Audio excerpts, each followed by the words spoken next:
मनोज काका देखिए, फिर वही बात हो गई। देखिए क्या बोल रहे हैं संतोष जी कि आप लोग सुनते नहीं हैं, जनता की भी नहीं सुनी, जनता ने नकार दिया। कम से कम यहाँ बैठकर आप अपने पैनलिस्ट को तो सुन लीजिए। दूसरे गलत बात है। मनोज जी प्लीज रुकिए। शुद्ध रूप सर के मनोज जी चुप होकर सुन लीजिए, आपके लिए मैं कुछ दवाई बता रहा हूँ, कैसे आप लोग आगे बढ़ोगे। चिंतन करो, सिर्फ चिल्लाने से आज ये दशा हो गई कि गांव में हम लोग वोट मांगते थे तो लोग कहते थे कि राजभर साहब आप तो ठीक है, लेकिन ये यादव जी, लेकिन आपने सलाह दे दी, लेकिन अब उसका भी जवाब दे दीजिए जो सुरेंद्र राजपूत पूछ रहे थे। आप लोगों ने ऐसा क्या चिंतन किया कि जिस मुद्दे को लेकर आप लगातार मुखालफत करते रहे, आज साथ आ गए? कोई तो चिंतन आप लोगों की पार्टी में भी हुआ होगा ना संतोष जी? मैं देखो एक चीज बात, आप बीच में न बोले, क्योंकि मनोज जी को पहले चुप करा दी तो मैं आपकी बात मैंने मनोज जी को चुप करा दिया, लेकिन मुझे तो बोलना पड़ेगा क्योंकि सवाल मैं ही पूछूंगी ना, जवाब आप देंगे, मैं तो बोलूंगी ना बीच में।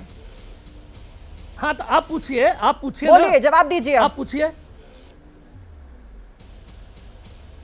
नहीं अब प्रश्न नहीं सुन पाए, फिर से पूछ लीजिए। मैं कह रही हूँ सुरेंद्र जी जो पूछ रहे थे कि चाहे जातीय जनगणना हो चाहे दूसरे मुद्दे हो, क्या तमाम बातों पर आप लोग एक सहमति बना पाए? इसी पे आ रहा हूँ, बहुत सही है, बिल्कुल सही कह रहे हैं, उसी पे मैं आ रहा हूँ। देखिए है क्या, अभी जैसे एक न्यूज मैंने देखा है कि अभी केजरीवाल को, आप पार्टी को राज्यसभा में कांग्रेस समर्थन देने जा रही है। अब सुरेंद्र जी बताएं कि किन किन मुद्दों पे केजरीवाल से इनकी समझौता हुई है, क्या बता सकते हैं? अरे राजनीति, अभी कल हमारा बातचीत हुआ, मैं प्रेस वार्ता किया हूँ, कल आपको बता दूंगा कि हमारे किन किन मुद्दों पे कब कब हमारे काम हो जाएंगे। आप सुरेंद्र जी चिंता न करें, हर मुद्दे पे हमारी वार्ता हो गई है, समय अनुसार। सुरेंद्र राजपूत की नहीं है संतोष जी, चिंता उन तमाम लोगों की है जो आपके फैसलों को लेकर कंफ्यूज भी होते हैं, जो जनता आपसे जुड़ी हुई है, उनको तो आपको जवाब देना ही होगा ना। आपने कहा सुरेंद्र जी कुछ कहना चाह रहे हैं। जो हमारे लोग हैं ना, बिल्कुल सही आपने कहा है। दो चीजें हम आपसे बड़ी साफ, जो इन्होंने आप पार्टी की बात करी, सारे मुद्दे पे वार्ता हुई है। बोलिए सुरेंद्र जी जल्दी से। इन्होंने आप पार्टी की, मैंने चर्चा किया है, जो इन्होंने आप पार्टी की बात करी, हम बहुत आपकी बात कह रहे हैं। केजरीवाल के पीछे आप दिल्ली में हमारा 21,000 देने जा रहे हैं। हमारा स्टैंड डे फर्स्ट से एक था कि लोकसभा राज्यसभा चालू होने दीजिए, हम कोई गैर कानूनी काम नहीं होने देंगे, और आज भी हमारा स्टैंड यही है, हमने कोई भी अपना स्टैंड नहीं बदला। लेकिन राजभर कौन सा गैर कानूनी कार्य है, आप बताइए। नहीं, गैर कानूनी कौन सा काम है जिसका कि आपको रोकेंगे? आप काहे परेशान? पंडित जी आप अभी काका से इसीलिए परेशान हो। सवाल ये नहीं है, सवाल ये है क्या कि आप किसी के साथ जा रहे हैं तो ये तो क्लियर है। संतोष जी आप अगर बोलेंगे, एक मिनट प्लीज, कोई दूसरा बोल रहा हो तो आप लोग मत बोलिए, कोई समझ नहीं पा रहा कि आप लोग आखिर बोल क्या रहे हैं, एक एक करके। ठीक है, मैं दोनों को रोकती हूँ, यहाँ पर माफी के साथ रोकती हूँ। अब यहाँ पर शलभ मणि जी को मेरे को लेकर आना है, फिर बाकी मेहमान भी। शलभ मणि जी आइए। सुरेंद्र जी ने आपसे भी सवाल पूछा था, उसका भी जवाब दीजिए।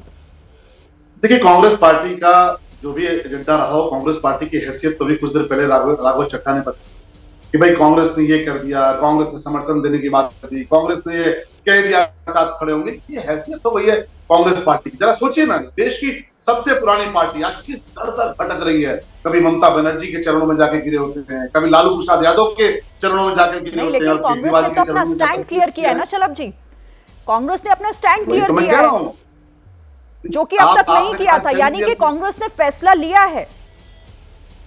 हाँ, मैं कह रहा हूँ, आप कह रही कांग्रेस ने स्टैंड क्लियर किया, सुरेंद्र भाई कह रहे कि हमारा पहले से स्टैंड नहीं था, और राघव चड्ढा ने बता दिया कि कांग्रेस पार्टी की हैसियत क्या है, पॉलिटिकल हैसियत क्या है, कि हमने ये कहा था कि आप हमारा समर्थन करिए, नहीं तो हम आपके साथ नहीं खड़े होंगे, और कांग्रेस पार्टी को आना पड़ा, समर्थन करना पड़ा। स्पष्ट है। और देखिए आप क्या हेडलाइन पढ़ती है, मैं क्या बोलता हूँ, सुरेंद्र भाई क्या दावा करते हैं। देश की जनता बहुत समझदार है, वो जानती है कि जिस शीला दीक्षित को जेल भेजने की बात कांग्रेस आम आदमी पार्टी ने की थी, जिस राहुल गांधी जी को महाभ्रष्टाचारी, सोनिया गांधी जी को महाभ्रष्टाचारी आम आदमी पार्टी ने बताया था, आज कांग्रेस घुटने टेक कर उस आम आदमी पार्टी के नीचे बैठी हुई है। इससे स्पष्ट है कि राहुल गांधी जी को केवल प्रधानमंत्री बनाना एजेंडा है, और वो कभी पूरा इसलिए नहीं हो पाएगा। क्यों?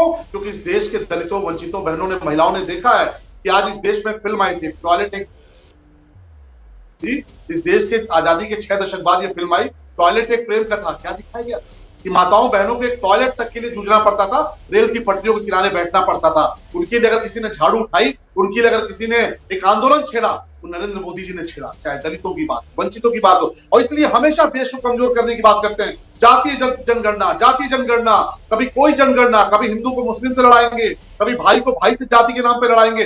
कांग्रेस की पूरी पॉलिटिक्स ही है। 1984 के दंगे देख लीजिए, सिख बच्चों के गले तक में जलते हुए टायर डालने वाली कांग्रेस पार्टी, जम्मू कश्मीर से वहां पे हिंदुओं का पलायन करने वाली कांग्रेस पार्टी, जिस तरह से इन्होंने वातावरण पैदा किया। हमेशा लड़ाने की राजनीति करते हैं, लेकिन ये देश अब जोड़ने की राजनीति पे आ गया है। अब लोग जुड़ के काम करना चाहते हैं और इसीलिए ओम प्रकाश राजभर जी ने कहा कि नरेंद्र मोदी जिंदाबाद, तीसरी बार प्रधानमंत्री बनेंगे। दारा चौहान जी सोचिए, सीटिंग एमएलए हैं, समाजवादी पार्टी की विधायिका से इस्तीफा देकर चले गए। आप देखिए किस प्रकार से आरएलडी, चिराग पासवान जी है, चिराग पासवान जी ने कितनी अच्छी बात कही है। अब देखिए फिर बौखला गए, फिर बौखला गए, फिर बौखला गए, फिर बौखला गया। अरे आप क्यों बौखलाए हुए हैं? ओम प्रकाश राजभर जी का दर्द आपको क्यों साल रहा है? ओम प्रकाश राजभर जी, मैं मनोज काका से जवाब भी ले लेती हूँ उसका, ठीक है मनोज काका, लेकिन इतनी ज्यादा ओम प्रकाश राजभर जी की तकलीफ आपको है मनोज जी? ओम प्रकाश राजभर जी का छोड़कर जाना इतना तकलीफ दे रहा है आपको, इतना तकलीफ दे रहा है। दारा चौहान ने आपकी पार्टी छोड़ दी, ओम प्रकाश राजभर जी ने आपको छोड़ दिया। ठीक है शलभ जी, एक मिनट, मनोज काका को सुन लेते, एक मिनट आपका जवाब सुरेंद्र जी भी देना चाह रहे हैं और ए के वाजपेयी जी भी कुछ कहना चाह रहे हैं। एक मिनट मनोज काका, ठीक है शलभ जी एक सेकंड, शलभ जी एक मिनट सुन लें। ओम प्रकाश राजभर जी ने इनको छोड़ दिया। आप कह रहे हैं ना कि इनकी बौखलाहट है, तो बौखलाहट क्यों? एक मिनट सुन लेते हैं ना, छोड़ने के लिए बैठे हुए हैं। अच्छा मुझे आप सबको रोकना पड़ेगा, एक मिनट। पत्रकारिता कोई इमोशन नहीं है, ना अपना कोई ज्ञान देना है और ना कोई विचार थोपना है। पत्रकारिता क्या है? पत्रकारिता का मतलब है सही जानकारी इकट्ठा करना और तथ्य बताना। पत्रकारिता आज जितने महत्वपूर्ण दौर में है, शायद पहले नहीं थी। इस दौर से निकलने के लिए सिर्फ सच दिखाने की जरूरत है, वो सच जो आपके हित को आगे रखे। इसलिए अब रात 9 बजे प्राइम टाइम नहीं होगा, ये आपका टाइम है। जगविंदर पटियाल के साथ देखिए पब्लिक इंटरेस्ट 17 जुलाई से सोमवार से शुक्रवार रात 9 बजे सिर्फ एबीपी न्यूज पर। एबीपी न्यूज आपको रखे आगे।